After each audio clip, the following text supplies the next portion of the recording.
Hi, I'm Georgia, better known as Lilpetchannel, and today I am here with Jeremy, who is a veterinary consultant at Bransby Horses. So today we are going to have a look at taking the temperature, and this is Jules, who is going to be our horse for the day. Kelsey's got the equipment that we'll need. So Kelsey, can I ask you just to bring those to me? So, taking the temperature. The things that we're going to need are, we're going to need a thermometer. The other thing which we're going to use are some latex gloves, just from a health and safety point of view, because obviously you're going to be working at the back end of Jules there. And we're also going to use some lubricant, just to make it a rather more pleasant procedure for Jules as well. Fabulous. So I guess the first thing to talk about, Georgia, is health and safety. Okay. So we know Jules very well. We know that she's hopefully going to be very compliant and very good for us today. If it's a horse that you don't know, then I think you would want to be very wary. Yeah. Or you certainly need to speak to the owners and so on about what they're like in terms of taking the temperature. I think the ideal setup probably is to be at least two of you doing this. We're going to be spoilt today because there's three of us.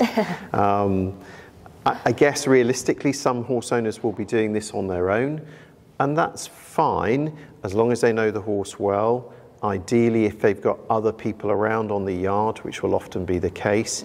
And I guess the other important thing is to have a mobile phone with you as well if you're doing this on your own, just so if you had a problem, you could call somebody to give you a hand. If you've got somebody with you, then the ideal thing is for them to hold the horse whilst you take their temperature. If you haven't, then I guess tying Jules up would be fine, perhaps keeping her occupied with a hay net or something like that as well whilst you do this. Okay. Thank you.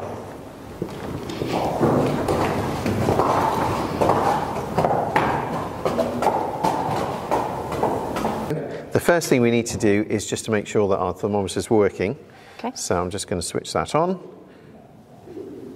And yep, that's come up, so that's great.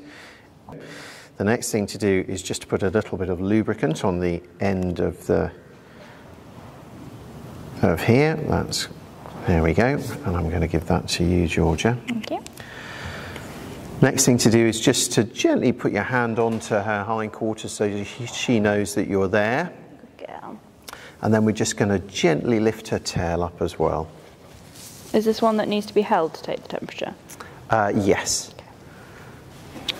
Good girl. And then we're just going to very gently slide the thermometer into her rectum. And we want to keep it there for about 30 seconds, after which time the thermometer will beep and tell us that it's taking the temperature. We want to insert the thermometer around 3 or 4 centimetres into the rectum, and it's important that we just gently push it to one side of the rectum so it's touching the rectal wall rather than in the middle of the rectum. What we don't want to do is to place the tip of the thermometer against any fecal material that's inside the rectum, because that will have a much lower temperature than she does. Okay. And what have we got? So we've got a reading of 37.3, which is pretty much bang on normal. Yeah. At what temperature would you start getting a little bit concerned that you'd class it as raised? So all horses are slightly different in terms of where they will normally sit. Yeah. So once we've finished, obviously we just want to clean our thermometer so it's all ready for the next time. So we're just going to use some disinfectant wipes for that. Brilliant. So obviously Jules is very good, and she was very good for the procedure. If they sort of show that they're upset or anything, do you just stop straight away?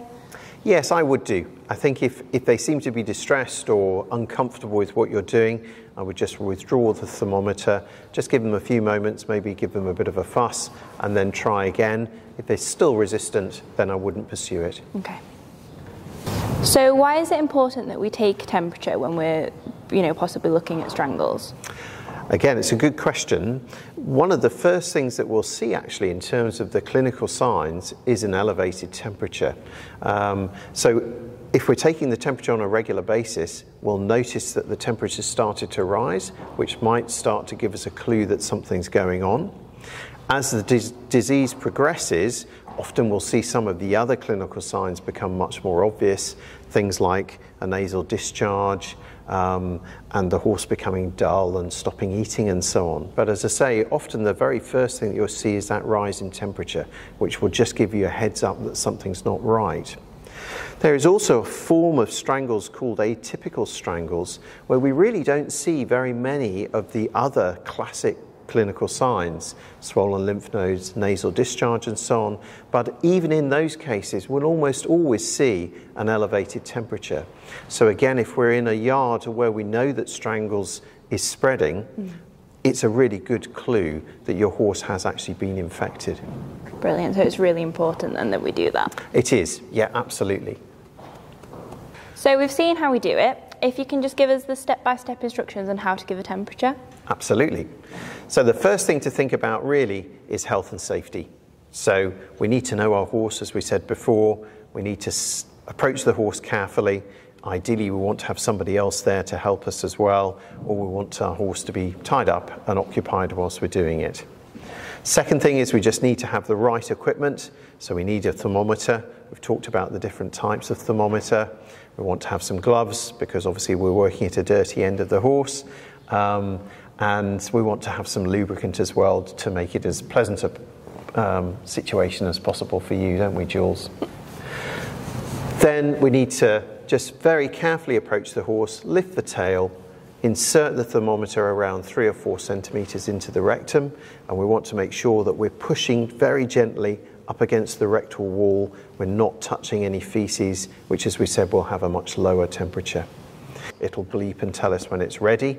Then we just gently withdraw it and read the temperature. Once we've done that, we just want to clean the thermometer so it's ready for the next time. Good girl.